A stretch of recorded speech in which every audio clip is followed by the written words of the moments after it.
Hello everyone, I'm Emad, and today we will be exploring the interesting and confusing topic, stoichiometry. Okay, so before we start diving into the deep and juicy stuff, let's define some terminology that is used throughout the lesson. This lesson covers calculations of moles, concentrations, and mass of the reactants and products of a balanced equation. So you have to understand what AR and MR mean. AR is the mass number of an element, while MR is the total mass of a molecule or compound, basically a total of ARs in a compound. AR is presented on a periodic table, so no problem with that, and the MR you can just add them together, it's really easy. You shouldn't get any of these wrong while solving a question. Here's an example. Sodium's AR here is 23, while sodium chloride, which is a compound, is adding Na and Cl's ARs, so it's easy. 23 plus 25.5, 58.5. Got it? Good, let's move on, we have a lot of stuff to go. So after that, here are the formulas. N is for number of moles, M is for mass, C is concentration, and you can't have concentration without V for volume.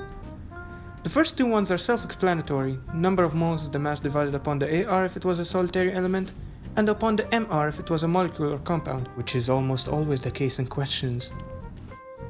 The concentration formula is used when a concentration is given. No duh. Keep in mind that all mentions of volume must be in decimeter cubed. So if you get centimeter cubed in the question, divide that by 1000 to convert it. Examples of questions that use these formulas are at the end. Yields. I get those wrong a lot, but now that I'm explaining it, it's quite simple. First, understand that when a question gives you the mass of a product, that's the actual yield. And it's as it says on the tin, the actual amount of that product gained from the reaction. Now, this is often given in the question. However, what is not given in the question is the theoretical yield, which is the theoretical maximum amount of product that could be gained from the reaction.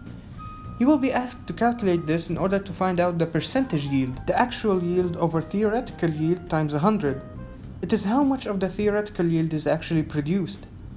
The percentage yield is the basis of the question, so if the question asks for percentage yield, you should default to yield calculation mode. Theoretical yield calculation is complex, but it is not hard. First, divide the mass of the reactant by its MR, then multiply it by the ratio of moles between the product and reactant that you are calculating. Basically, the number behind the product divided by the number behind the reactant. Then multiply the MR of the product, and again, examples at the end. Okay, I hope you understood and expanded your brain with that knowledge. And if you didn't, I'm a bad teacher. I mean, rewind the video back a few minutes, yeah.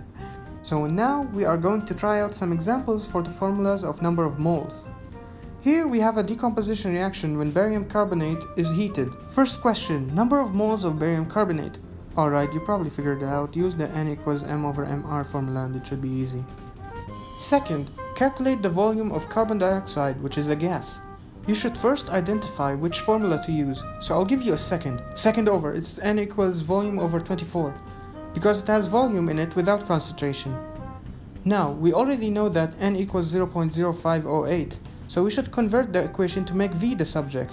V equals N times 24, substitute it 0.0508 times 24, you get the answer 1.22. Now, the next question is about molar ratios of reactant mass and product mass. So calculate mass of barium hydroxide. Okay, so there are 2 grams in 1 mole of barium oxide, which is 153. And there is X grams in 1 mole of barium hydroxide, which is 171. Cross multiplication and the answer is 2.24. Hooray for you, you finished the question, get a star.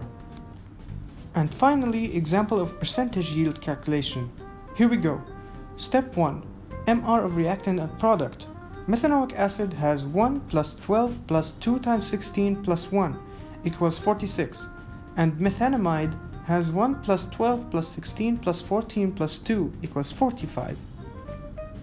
Step 2. Identify the given quantities. Methanoic acid, which is the reactant, mass is 1.38 grams.